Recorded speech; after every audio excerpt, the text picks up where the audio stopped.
Man, I was not expecting this to do well. I was comfortable with my 10 views trash I was uploaded, and now I have to be less stupid. First of all, thank you very much for the comments. I definitely did an oopsie. I thought it was catching up. No, not that one. As it turns out, I should have read the conditions of Claw Forward a little bit more in depth, because while I did read that it said last spurt, what it meant by last spurt is the mode of the character instead of the section of the race, meaning that this perk actually triggers at the acceleration zone. And in English, it means that this perk is actually busted.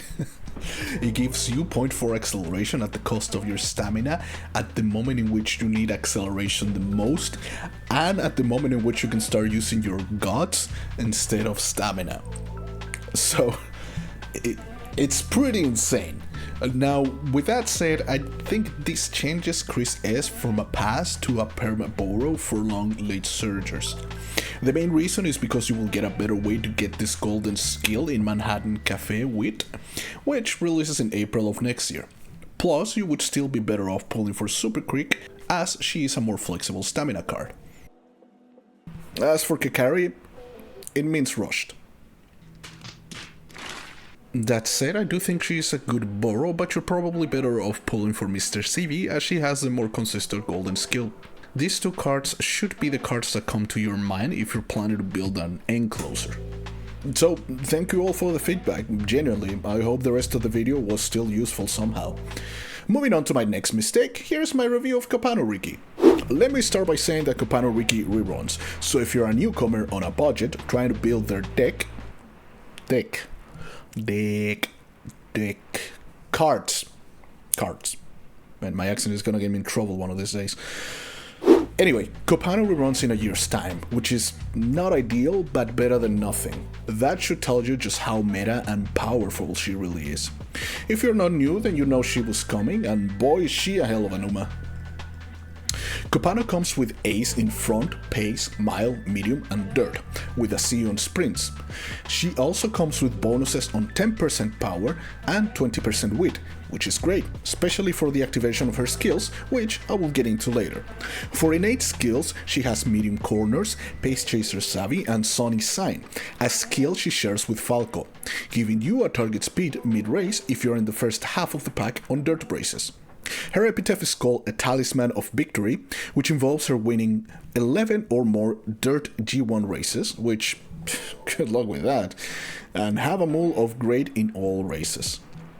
As for her event skill, she gives you Forward March, Top Pick, and Solid Steps, the last one being a new skill that gives you a bonus tied to your power stat. If it is over 1000, you will get extra 20 speed, and if it is over 1200, you will get extra 40 speed. Keep this mechanic in mind because, is it going to be prevalent in her. Her awakened skills include Solid Steps, a skill that you can get from her event, so you can even get it at a discount. Collaborative graded races, which increases your speed by 40 in tracks like Kawasaki, Funabashi, Morioki, and Oi racetracks. And yes, a few of those are the new tracks added to the game. The golden skills are a chance for victory, which gives you target speed of 0.35 for 2.4 seconds on dirt tracks if you're in the second half of the mid-race. Great skill for positioning, and she comes with strong steps, which is a better version of solid steps, only instead of giving you 20 and 40 speed points, it gives you 60 and 80. Finally, I wanted to do a review for Bamboo Memory, but I'm afraid that most people already know she's niche. I know she's big. Personally, I didn't pull for her, but I'm dying to see her story. Anyway, one of the things that I wanted to add in that review was the evolved skills that we will be getting, from what I understand, the 26th of this month, July. Copano can get the skill Lucky Rickey, which evolves from Chance of Victory. In order to do this, you need to get 5 events that grant mood 5 times or get at least 4 skills for dirt races, which she has in her kit, so it's easy to get. Once you evolve this skill, it would simply increase from a 0.35 target speed to a 0.45 target speed. She can also get Long May Pulse, which evolves from Strong Steps. To do this, you need to get 4 green skills or win any G1 dirt races 4 times. Long May Pulse uses the same mechanic as its predecessor, Strong Steps, only instead of getting 60 and 80 like in Solid Steps, you get 80 and 100 extra speed. Now for the main course. Her unique is called Lucky Runs My Way, which in the second half of the mid-race, your speed and acceleration increases for 5 seconds. Not enough? How about the acceleration and target speed scales with the amount of green skills you have? Look, it goes without saying that while this kit is broken, it is important to know that not only will you be going through RNG to get the S aptitude on the inheritance events, get the golden skills you want, but now you will be adding the green skill hints that you want to your run. This is a high roller Uma. If you want her, you have to get used to the idea that you will be rerunning her several times. With that said, once you get the version that you want, man, she's busted.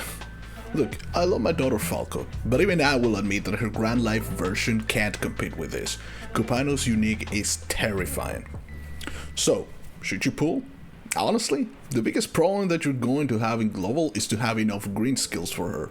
There are certain cards like Power Falco that can help with that, but in all honesty, Copano, as busted as she is, will be fundamentally difficult to build, even more so in this version of Global. However, like I said, she reruns in a year's time. My recommendation? Pull for her if you can. Her rerun is right before Manhattan Cafe with SSR, the last rerun of Marosensky, but more importantly, a month away from Mei Satake, and yes, El Condor Pasa SSR speed.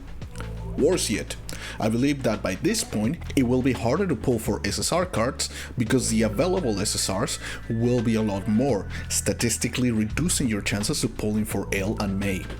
If you're in a bad position and you would rather wait, I would recommend that you save your tickets until next year for this Uma.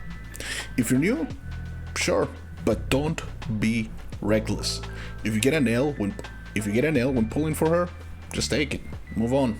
Prepare for the next Uma you want, because the following months will still have cards and Umas you will likely want to pull for. As for Falco Grand Live, honestly no. Look, like I said, I love my daughter Falco, but this version of her unique has stamina instead of acceleration. Not that it's a bad unique per se, but she has to now compete with Copano in tracks that are mostly miles. You could argue that there's one CM where we have medium dirt tracks, but we still have Christmas Goody and Copano still has an A in mediums anyway. Worse yet, you will likely be pulling for Agnes and Light Hello during that time.